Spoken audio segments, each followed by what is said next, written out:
let's I actually just want to add something for last week's episode, the gnarliest set injuries, because I listened to that right before coming on here, and that was one of our first episodes. Yeah.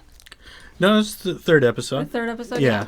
That was with Harry. Felt like such a long time ago. Yeah. It was. The gnarliest injury I've seen on set was actually in Thailand, and it was basically we were doing a drone shot, and the drone got about 4 feet off the ground before the wind took it down, and it hit the dirt, but the propellers were still spinning. And our production coordinator, he's this Thai guy. He was the closest person to the drone at the time, and I think just instinctually he reached for it to like save it from the ground, and it's like kicking around, kicking in the dirt, and just like out of control. He reaches in and it cuts through his arm to the bone. What? Oh man! I didn't know they were freaking knives on that. Yes. Yeah, I mean they go so fast and they're so thin. Like they are drones are very dangerous to work with. But as long as you have somebody who knows what they're doing, like usually it's fine. And as long as you know, like, wow, the propellers are spinning, don't reach for it. Touch you know. Yeah. So it cut through the bone. This was early in our day, and he left set to go to the hospital, and we didn't expect to see him back, but. Something maybe I'll get into later in the episode, but working in Thailand, everybody there has such amazing work ethic that he was back within 2 hours. He was like, yeah, they gave me 27 stitches. Oh my God. And I was like, are you sure you don't want to just go home? I think we're okay here. And he's like, no, I'm going to finish the day. Damn. He was like, they gave me pain medicine, but I don't want to take it while I'm working. So he just powered through 27 fresh stitches in his arm. What's his number? Unfortunately, it's a Thai number, so I don't remember him. And you were what was your job I was the first AD on that as well. Yeah. Okay. So I was like, how am I responsible for this injury? But wow. So I did 2 movies in Thailand back to back, nice. 2 9-day shoots with 1 week in between. We prepped both movies for 2 weeks.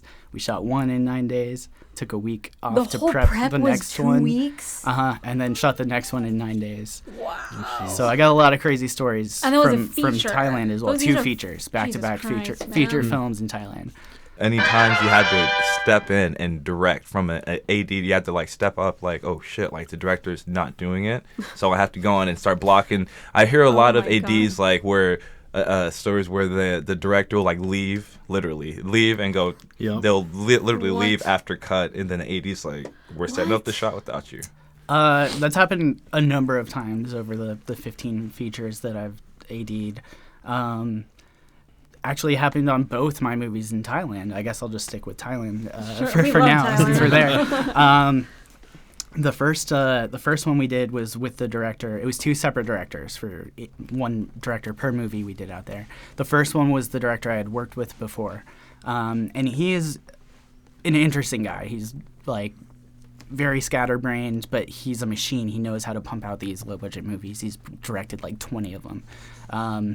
And so he just like gets the set and he knows what needs to happen, and he doesn't need a lot of hand-holding from the AD. He needs more the AD to like get things ready. But anyways, we're in Thailand, and he is on a lot of prescription medications, like uppers and then downers to come off the uppers. And I think those mixed, we were also drinking a lot just to get through all this shit. There's that downer. So all of that combined with the food there, he got so constipated that oh my God, he didn't shit for like 5 days. Oh jeez. And it turned into like, now he has to go to the hospital because he's like bent over in pain. Oh my God. And so we're on the pass van to set, and he's like in the back of the pass van like crying, like bent in half crying, and we're like, dude, you're going to the hospital. And he's like, no, I gotta come do the day. It's like, look, you know how I work, you've seen me in action, like, do you trust me to take over for you while you go to the hospital? Yeah. Because you got to get checked out, man. Yeah. Like, this is not cool. Yeah. And he was like, fine, whatever. And so I started that day. I did the first half of the day while he was off at the hospital. And again, another situation where he probably should have just stayed home. And he came back to set anyway. That same day? That same day. Yeah, they cleaned him out. Full irrigation. and God. I have a quick question. Just on the stretcher. Did you guys use walkies on that set? we did. I could just imagine, the director has the shits. Or he doesn't. Here he does it. Yeah, that was more. Or the best thing he has at the hospital. All right, rolling. That's not 10-2. That's like 10-5 or something. I Oh don't know yeah. what that Oh is. yeah. That's hilarious. I got a 10-2 so bad I'm going to the hospital. You have to bring Video Village over there.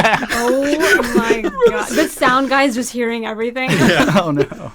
Oh god. But so he came back. He came back. Yeah, I Wow. was prepared to do the rest of the scenes that day, and Yeah. like they would have been fine. But no, he was like, It's so bad. he's like, it's my movie. I gotta That's come kind of back. I gotta take this badass. back over. That's dedication right there. It's Yeah. like I'm Yeah. halfway out of the. Nobody in grave. Hollywood would do that. They would just Nope. go. We all knew ahead of time just via the conversations we were having during prep. Like this guy doesn't know what he's doing. Oh, no. We knew Oh, right jeez. away. Like this guy is clueless. His first language was Turkish. And so not only was there a language barrier between me and the Thai crew, there's a language no. barrier between me and my director. Wow. That's crazy. And he's a very sweet guy. I don't want to put him down, but I don't think he was prepared to do this movie. He got it. It's a long story how he got it, but he shouldn't have had this movie. Oh, we've all know people like that. Yeah. And so, anyways, he missed his first flight out to Thailand because it said 2 a.m. on like the 25th, and he thought it was like 2 a.m. the next Oh god, day. he probably can't read call sheets. Oh my god. Yeah, Oh my and god. so Oh my god. so he missed his flight His email got and there. didn't day late. even realize he missed it till he was on the way to the airport the next day. What? And we're all freaking out because Oh he's my supposed to have God. landed, and we can't get a hold of him because it's nighttime in the U.S. while it's daytime over there. And so we're like, what the fuck? Did he just like drop off the face of the earth? Like, who's gonna direct our movie now? Anyway, he finally gets in touch with us and tells us what's happening. It's like, okay, so you're gonna miss like 2 of the 5 prep days we have to actually prep this movie. Great. So I had to take over during prep for the scouts and stuff while he was gone. But once he actually got to Thailand, our suspicions were confirmed. This guy was pretty incompetent.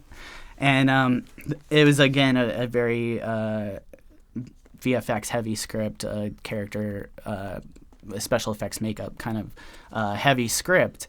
And this guy's only answer for, hey, how are we going to shoot this is, oh, we'll fix it with camera tricks. No.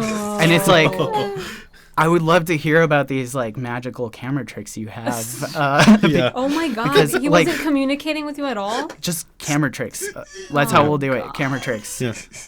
I was like, No. okay, you want to tell me your What tricks? does that even Tricks? mean? I don't. I mean, normally what a camera trick would be is like forced perspective, like putting something small close to the lens in comparison with something big away from the lens to make them look like they're closer in size. That's a camera trick, right? Yeah. But like psychological closure. he couldn't explain that oh. perspective, or like what forced perspective would be, let alone any other camera trick that is in his magical Such a bag broad- of camera tricks for how we're Yeah. gonna shoot this movie. It could be a close up. It could be a so- shot inside the wall. It's a plate. No one knew. And they're running through. Yeah, and it, like again, his first language was not English, so not only was he not a good director, he was a bad communicator, and like we've already covered, communicating is key. Like being a Yeah, good yeah, communicator is key to having a smooth running set, and so we all knew we were in for trouble from the get go. Yeah, That's a great start. I'd never Yeah. heard of anyone like going to be a good DP from being an assistant director. Literally. And Well, it sounded that's- like you got a taste of every department in there because it fell short and you Yeah. just had to step it up. yeah, that's that's true. That's go getter, man. Like Yeah. I respect the hell out of that. Yeah. Another big piece of advice, and you brought it up earlier, is like if you're still like early in your career, try every department. Yeah. Like Yeah, try please it do once that. I because would actually recommend it. even if you like go back to the department you were originally in and you're like, you know what, none of those departments was right for me. That's great because now you understand what each of those department needs. Yes, and please. because film is a collaborative medium and it's so easy to have tunnel vision and only think about your own department. And I find that's true with DPs a lot of the time. They're like, camera's No ready. offense, but Camera's yeah. ready. Why aren't we shooting? yeah. It's like, hey man, you're not the only department. Yeah. So sorry. And so, Yeah. if you can have an understanding of art department Yes. and of sound and of camera and lighting Let's shoot and, the and all wides of and that, close-ups. no matter where you are, no matter what position you're in the film industry, you're gonna have a better understanding, and things are gonna go smoother for you. They had a monster truck on this shoot. I've never seen a monster truck on this shoot. They had a BMW. Nice. Brent, seriously. The whole purpose of it was to get beat with the bat and stabbed with my screwdriver. May I not add? They came up to me. They're like, "Hey, you got a screwdriver?" I'm like, "Yeah." What? And You should have been hey, I need rental for this. Yeah, exactly. Well, we charged rental. I like sucker into. I try to be nice, but I sucker into it. I'm like, "Yeah, the money man, the producer, get paying the checks. Like, I'll give you a screwdriver." He's taking the plate off. All right, great. And then I leave for a while and I come back and I'm like, is that girl stabbing the thing? Because they were shooting it. Like she was mad at her boyfriend. Stabbing this very nice BMW, beating it with a baseball bat. Go to Crafties, a whole pile of chips. It's Snickers. That's it? It's on the ground, the little shop bottles of water. Oh, you got screwed. It's Yeah. You got screwed. Get it? Okay. Yep. Yeah. That one took me a second. Wow. Yeah, that's all right. But yeah, that's a wrap for today's episode, guys. Yeah. Thank you so much for being on, Yeah. Josh. You are amazing. I want to work with you. Seriously. Absolutely, yeah. If I work with Charles a lot. and Jonathan too. And I've worked with That's Jonathan. so crazy. Yeah, just one more, and then we'll have the whole gang my together. God. Yeah. Yeah. Did all you want to here. put any shout outs or anything you're making right now that's out or coming out? Yeah, so I don't know if any of your audience is into Dungeons and Dragons. I am. So cool. My friends and I started. have started a YouTube channel called Adventurers Pack. We have 2 series going currently on our channel. It's a miniature painting tutorials, and then we're breaking down the monster manual A through Z. It's called the Bestiary. We're up through the Arakocra, which is I won't even get into that. But yeah, A through Z, it's our 8th episode of that. And then hopefully within the next couple of months, we're going to actually start a live play stream on Twitch. Nice. Under Adventurers Pack. All that content will end up on our YouTube channel. That is So awesome. go subscribe, please. We're just getting started. Still a lot more content to come. But it's going to be a really fun time. Nice. What's Awesome. your Instagram so people can... My Instagram is I am Glassman. That's my last name, Glassman. Nice. Yeah, I'm not very active, so but there are some pictures from Thailand you'll find. Oh, nice. Yeah.